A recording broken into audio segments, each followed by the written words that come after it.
The humid air of the Madhya Pradesh forest hung heavy, thick with the scent of damp earth and unseen blossoms. Po, the dragon warrior, ambled through the undergrowth, his large frame surprisingly agile as he followed the faint trail of some particularly delicious-smelling bamboo shoots. He hummed a little tune to himself, the memory of the unexpectedly spicy jalebi from Bhopal still lingering pleasantly on his palate. Suddenly, a high-pitched, enraged shriek pierced the tranquil sounds of the forest. It wasn't the screech of a startled monkey or the squawk of a jungle bird. This was different, edgy, annoyingly familiar, in a way Po couldn't quite place. He pushed aside a broad fern and blinked. Standing amidst a patch of vibrant purple wildflowers was a doll. A small, ginger-haired doll in blue overalls, furiously swinging a disturbingly sharp kitchen knife at the trunk of a banyan tree. "Hey," Po called out, his voice echoing through the trees. "Everything all right there, little fella? Looks like you're having a rough time with that tree." The doll whirled around, its painted blue eyes widening with an unsettling mix of surprise and malice. "You, Tubby, what are you doing here?" It was Chucky, somehow transported from the dusty diner in Bhopal to the heart of the Indian jungle. He still bore a faint, dried smear of dal makhani on his cheek. Po's brow furrowed in recognition. "Wait a minute, you're that intense action figure from the diner. What are you doing all the way out here?" He gestured around at the lush foliage. "Lost your way to the toy store?" Chucky's grin widened, revealing surprisingly sharp plastic teeth. "Lost? No, you fat oaf. I'm just expanding my horizons. And now that you're here," he brandished the knife menacingly, "I have some unfinished business."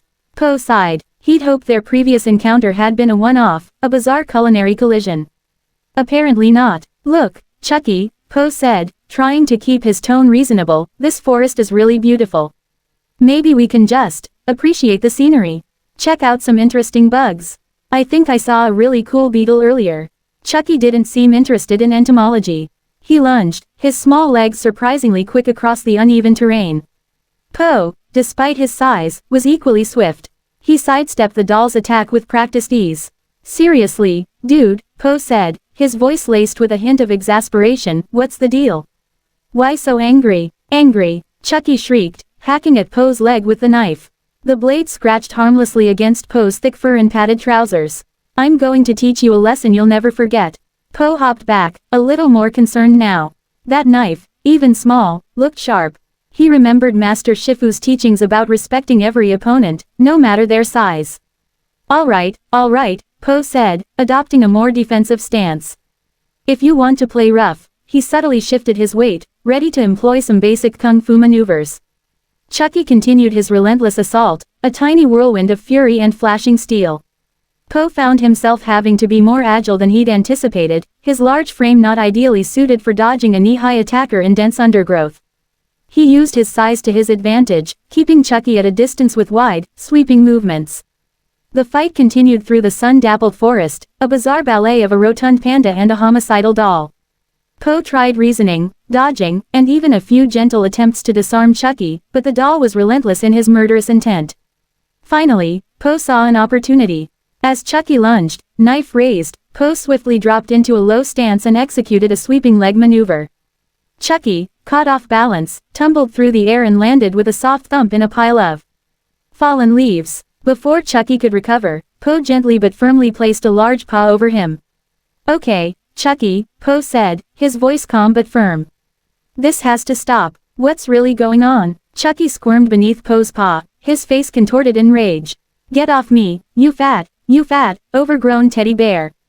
Po maintained his hold. He could feel the doll's frantic movements, the tiny, ineffective jabs of the knife against his paw. He thought back to his training, to the importance of understanding an opponent's motivation. "Why do you want to hurt people, Chucky?" Po asked, his voice surprisingly gentle. Chucky went still for a moment, a flicker of something other than pure malice crossing his painted features. "But it was fleeting, because I have to. It's what I am," he spat out. Po felt a pang of something akin to sadness. This little doll was filled with so much anger. He tightened his grip slightly, not to hurt Chucky, but to keep him contained. "Maybe," Po said softly, "maybe you don't have to be. Maybe there's another way." He thought of his own journey, from a noodle-making panda to the dragon warrior. Change was possible, but Chucky wasn't listening. With a sudden burst of surprising strength, he twisted his body and managed to sink his tiny knife into Po's paw. Yow! Po exclaimed, instinctively recoiling. He released Chucky, clutching his injured paw. The cut wasn't deep, but it stung. Chucky, seizing his opportunity, scrambled away, disappearing into the dense undergrowth. You haven't seen the last of me, Panda. His shrill voice echoed through the trees. Po watched him go, a thoughtful expression on his face. He knew Chucky was still out there, filled with rage and a thirst for violence. But something had shifted in Po's understanding. This wasn't just a fight, it was something more complicated. He sighed, examining the small cut on his paw. Well, he muttered to himself, at least the bamboo shoots are probably still this way. He adjusted his stance and continued his trek, the encounter with the angry doll adding a strange, unsettling note to the otherwise peaceful forest. He knew, deep down, that this wouldn't be their last intersection. And next time, he hoped he could find a way to help Chucky, rather than just defeat him. But for now, the promise of delicious bamboo was a comforting distraction.